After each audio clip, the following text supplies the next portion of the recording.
for those of you who been with us along this journey, we appreciate your support and welcome back. For the first timers out there, welcome. You joined on a very special episode for a number of reasons. One of them being is we're going to be discussing some delicious dessert wines today.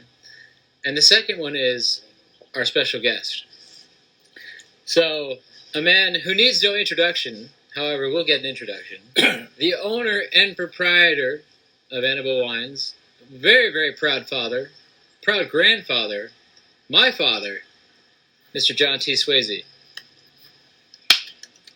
Well, thanks, John. Crowd's going wild. Yeah, it's not often that you get a nice introduction from your children. But we may do this more often. Well, we'll see how this one goes. Okay. So, again, to reiterate, the format for today will be a discussion on dessert wines. Something that doesn't make us unique, but it certainly distinguishes us in Northern California, especially in Sonoma, the fact that we make dessert wines. Something that my father and I are both very passionate about. So, we are going to talk about our late harvest Viognier, both of our port-style wines. We have a white and a red. Port-style meaning made in the same fashion that they make them in Porto in Portugal. It's technically not a port, similar to champagne and sparkling white wine. You guys get it. So what we'll do is we'll have my father explain a few things about the history and why Anaba makes dessert wines, and we'll bring on Wilson, our winemaker, to get into some technical details because the winemaking process is very different. And then, of course, always Q&A. So if you have a question, please hit the question button. Otherwise, it just shows up as a comment and we miss it. We can't see it. It's too far away. So question button. We'll get to as many as we can. So without further ado, I think the first question that's on everyone's minds is, why on earth do we make 3 dessert wines?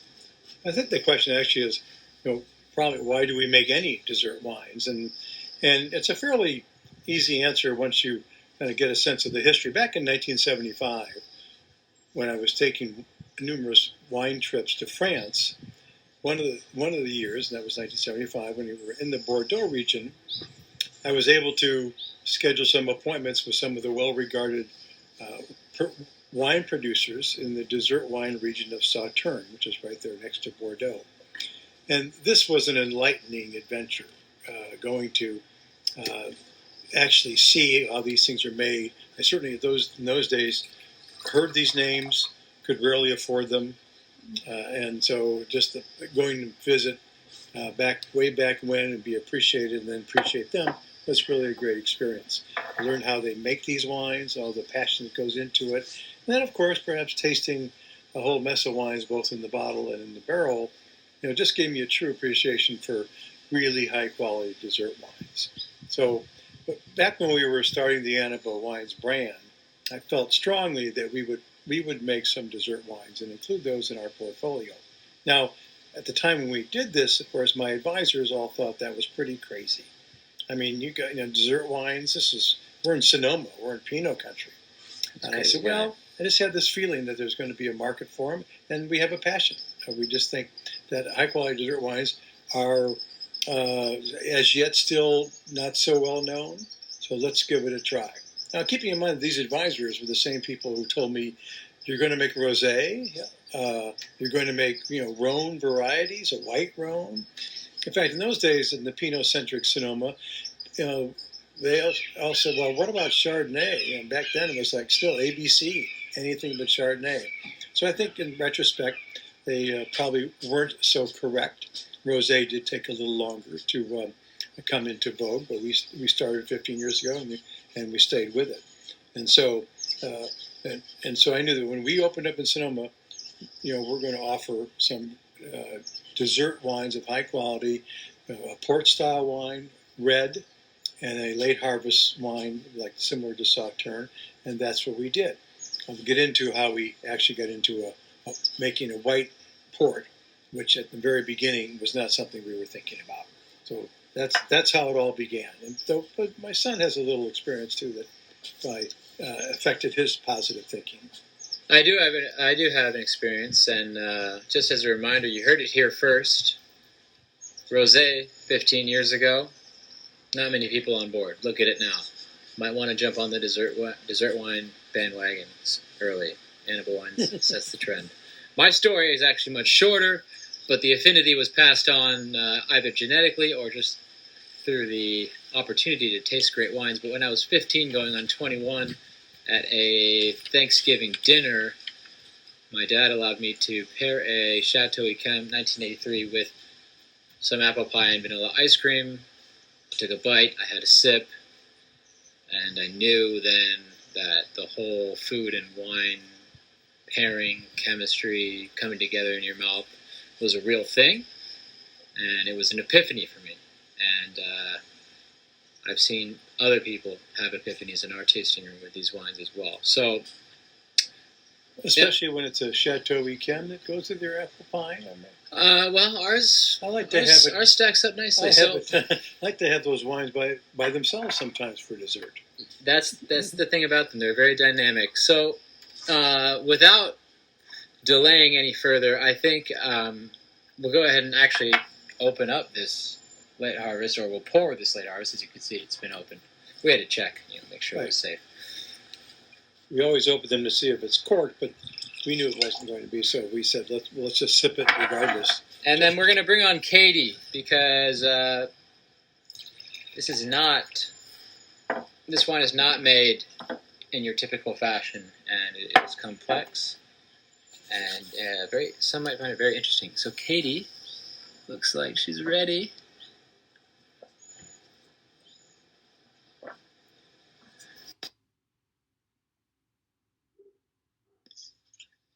Meanwhile, we will.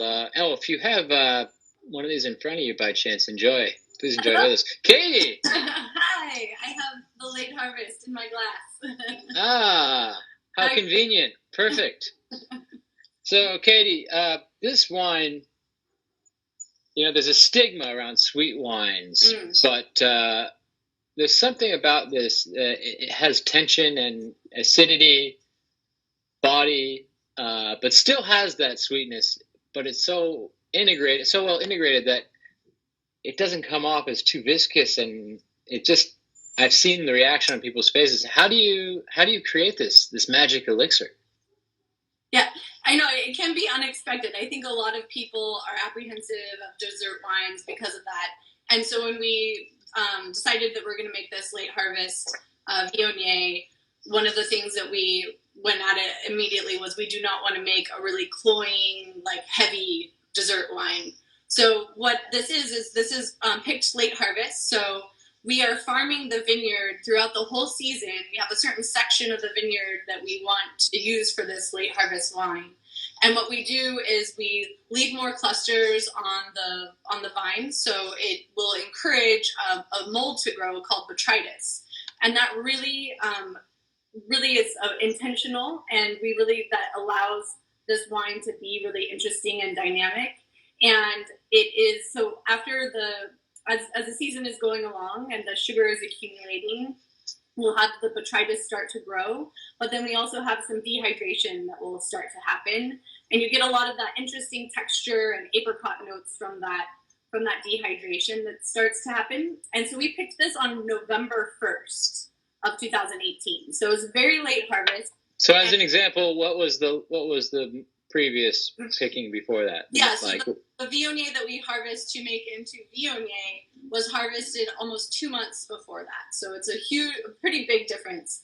It was hence late harvest. Yeah, the very last thing to come into the winery that year. And so once it's picked, we will ferment it on the skins for a few days. And that's another step where it really builds a lot of that texture and interesting character. And then we'll press it and ferment it in finished fermentation in stainless steel. So that really allows the acidity and freshness to maintain. And the result is we have a really beautiful aromatic, but also bright acidity. Yeah, I mean, when you smell it, you're expecting almost like a syrup, just because of how intense the sweet aromas are, the apricot, stone fruit. But then when you take a sip, it's a little zingy. Kind of. I don't know. I think that's why people tend to walk out of the tasting room with a bottle or even a case sometimes. Because it is the surprise factor, the shock value. They're not. It's something they're not expecting. All the dessert wines they've had before are a little maybe syrupy. Well, in many cases, like speaking of the tasting room and how people react, you do, you do Pinot and Chardonnay, and you do our own version of Chateau Neuf de Pape and Viognier, and first many of them went, "What is Viognier?" and they learned to like that. So we have to warm them up with the Viognier, and then we say, "Oh, would you like to try a dessert wine?" They, "Oh no, I don't drink dessert wines. I don't drink sweet wines." Well, just try this. Just try it. See what you think. And in almost every case, regardless of whether they buy it or not, many do. They really like it. They go, "Oh, I didn't know they were like this." So that's really one of the fun things about having a public tasting room, is where people can come in and taste a wine that they would never taste otherwise.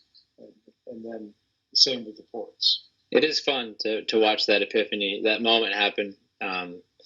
And since we are, on the front end, like we were with the rosé. Got some wins here. Typical to our virtual cast, as you may remember. Wins are our theme, and we don't go anywhere without them. So with that said, we will move on. Unless there are any questions. Looks like we have one question. It's been lingering there since early on, so I'm not sure if it's about the Viognier. Could be about our mustaches. Hold on. No, 2 questions.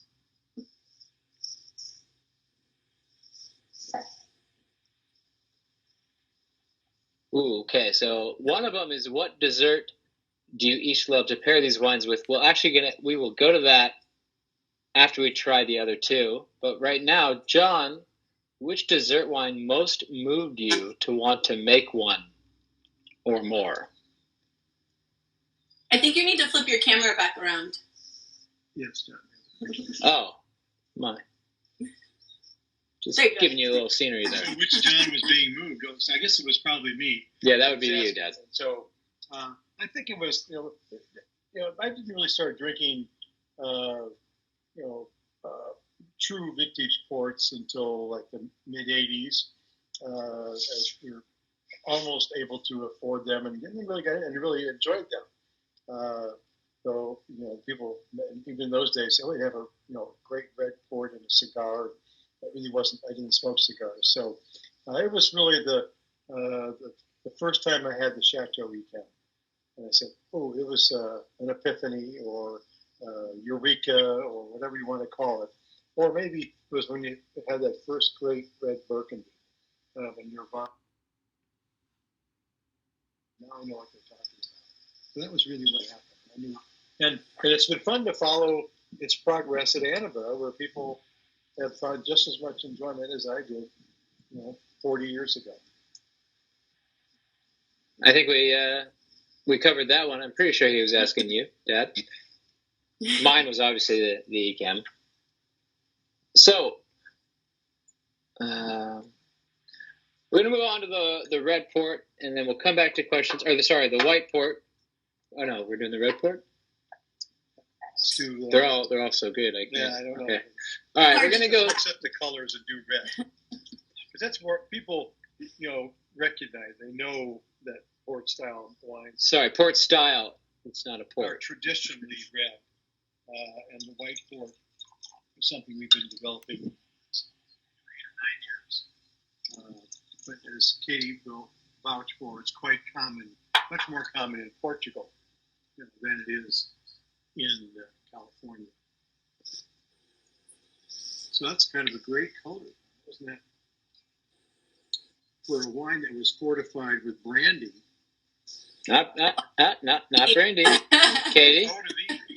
Yeah, so we for the port style wines, we're actually it's different than the late harvest in that we're picking them at a normal sugar ripeness. So we're not picking them late. We're picking them at the time that we would pick them if we're making a still wine.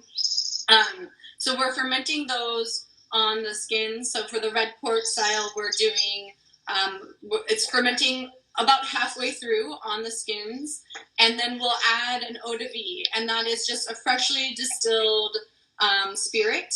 And we actually are working with Germain Robin, which is a well-known, really great distillery, and it is made from Viognier. And in most years we're actually buying the vintage that we're producing. So it'll be a 2017 Viognier that goes into the 2017 port. And so the port style wine is actually made from Syrah. So for us, we're taking the spirit of Portugal and we're doing things that make more sense. We're using what we have here in California. So what makes sense for us and really expressing the vineyards that we're working with. So this comes from a vineyard up on Sonoma Mountain. And it's a really beautiful site, really concentrated flavors. So part of how we're able to get such intensity from the wine for being such a short amount of time on its skins is the intensity of the fruit that we're working with. So while it's not a port, we do use the spirit to make the wine. I see a question. So very similar. About how much eau de vie do you have to add to stop fermentation, and what is the eau de vie alcohol by ABV, the percentage of alcohol? So really, they are good questions. Yeah, that is a very good question. So as it's fermenting, we're actually checking the sugar all along the way. So we're trying to stop it around to be a good balance of sugar, and so we will add. It's about 20% by volume is eau de vie to the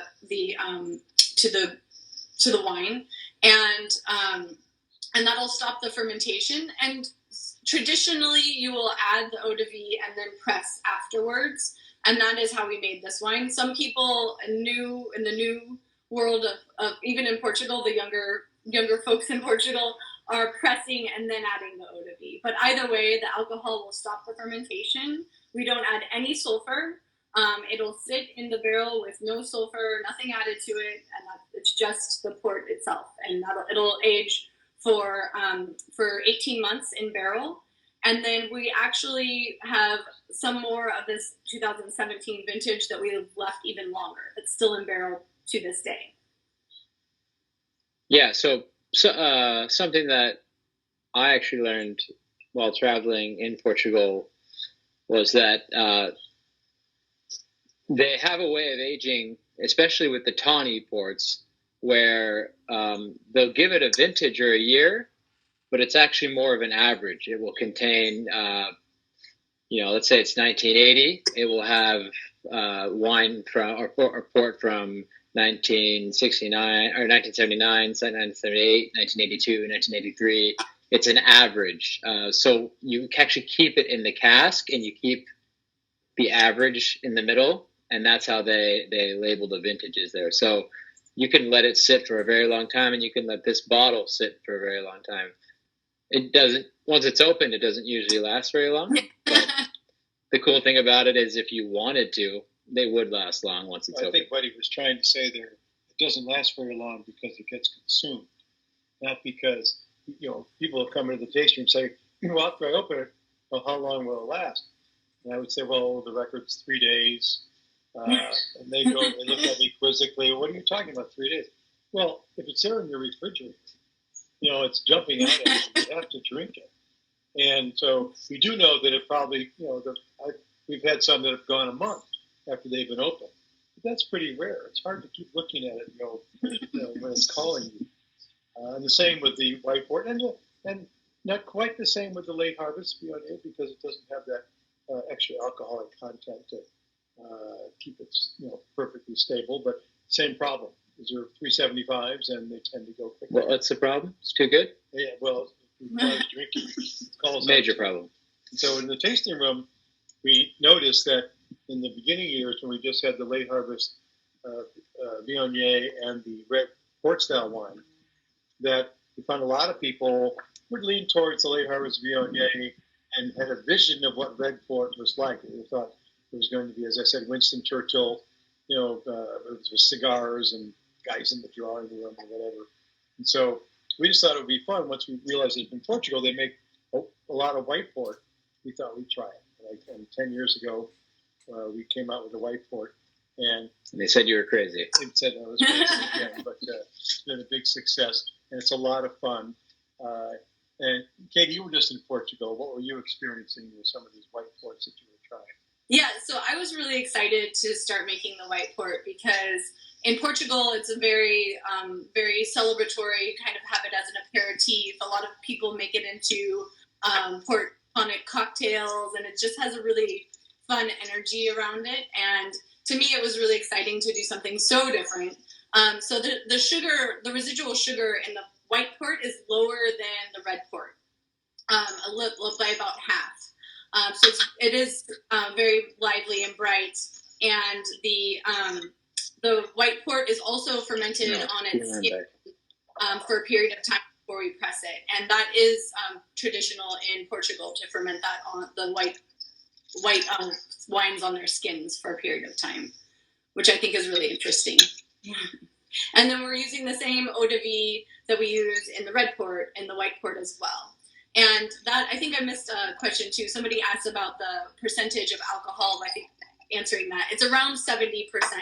It's not exactly the same every year, and it's because it's natural product. It's distilled. So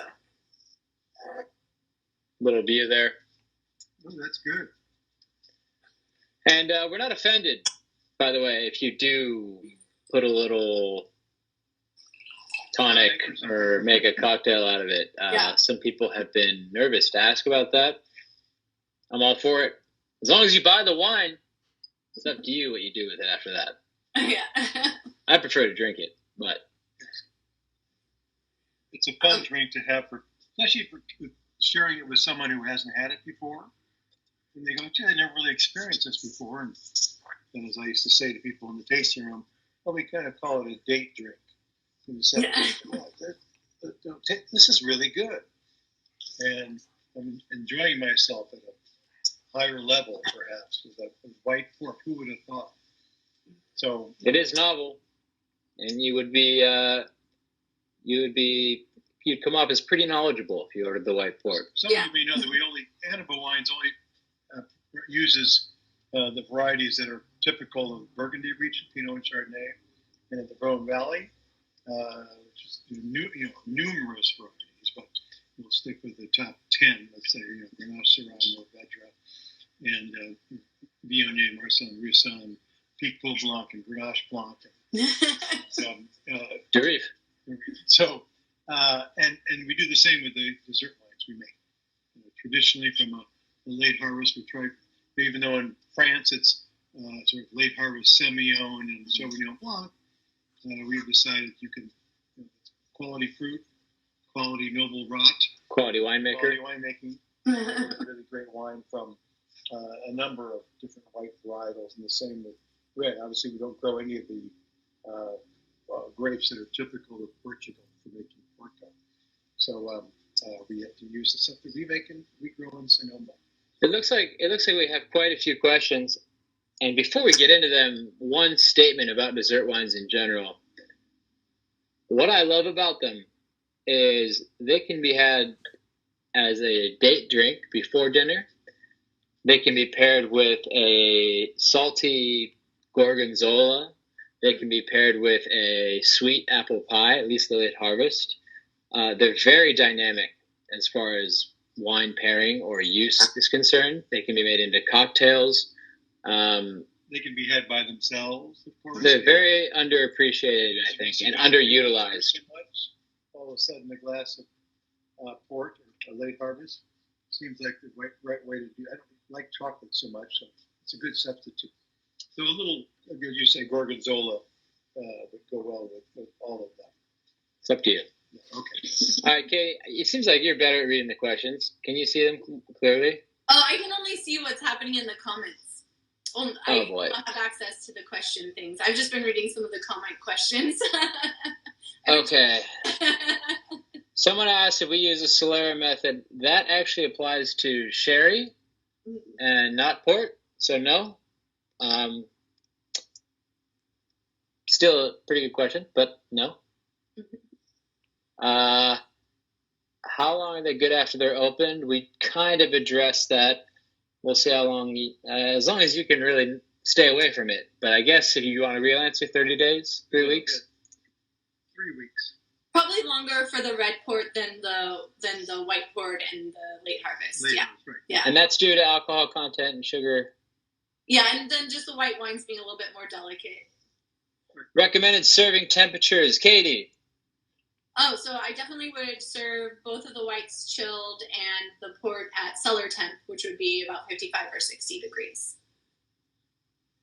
I think your camera flipped around again. Oh, it's very hard to maneuver these questions. So I did see. I'll bring them back up. Have you considered sourcing or planting traditional Portuguese varieties for the red? No, we have not, because they are very specific to Portugal, I believe. If I'm not mistaken, like Touriga Nacional is the big one. Those, there's no use for them outside of making the port here. I mean, trying to sell Touriga Nacional or something like that. I've never seen it in California, actually. I'm just trying to make the port style wines, and primarily using, the varieties from the Rhone, not from Burgundy particularly, but so. And also working with vineyards that we are close with and that are in our Sonoma County area, which we really love having that ability to be really caretakers of the vineyards as well. So.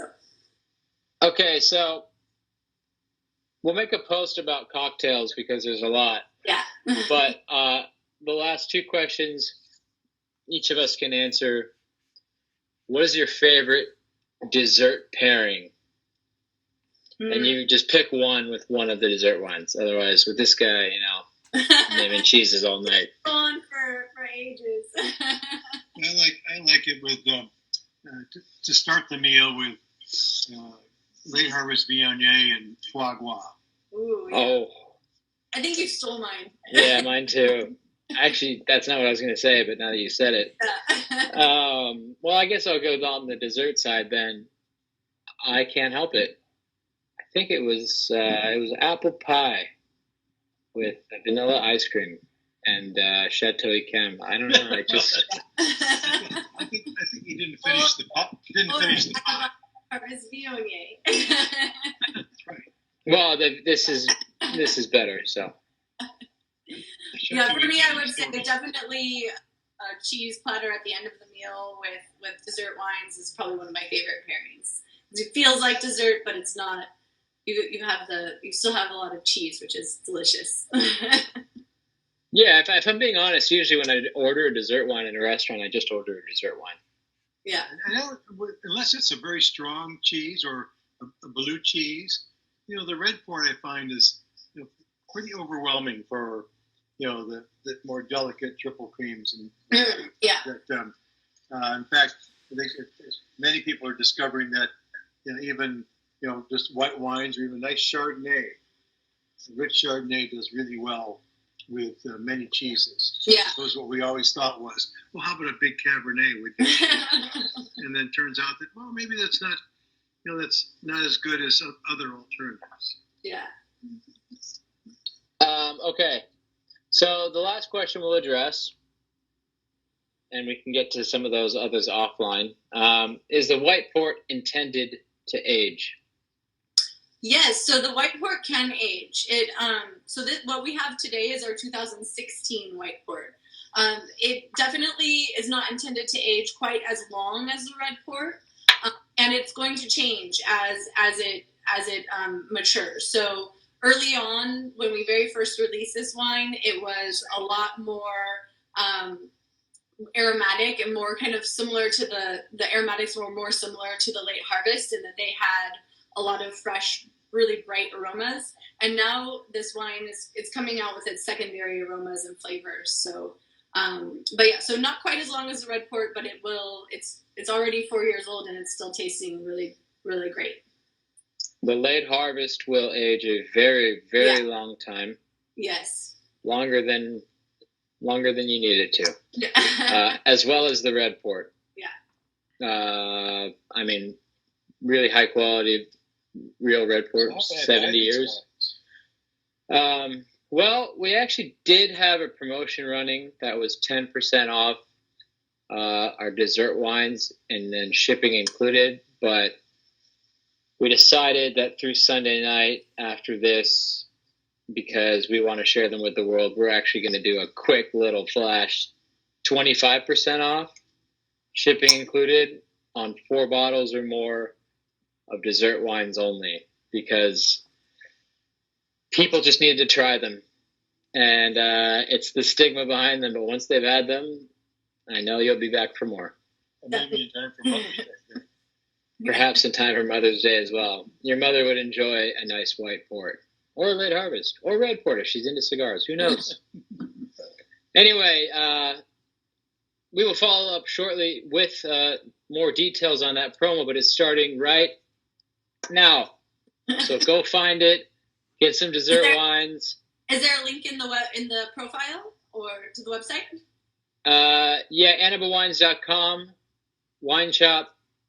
And then right after this, if you check the story, we'll post more details on exactly how to get there. But it's not hard to find. We try to make it easy. Nice. Thanks, everyone, for joining us for episode 4. Thank you, Katie. Thank you. Always a pleasure. Fun hanging out. Thank you, Dad. All right, okay. Glad I got invited. I guess I'll be invited next year, too. We'll see. We'll see. Fun. We'll see what the reviews say. They'll wheel me in. All right, everybody. Have a great weekend.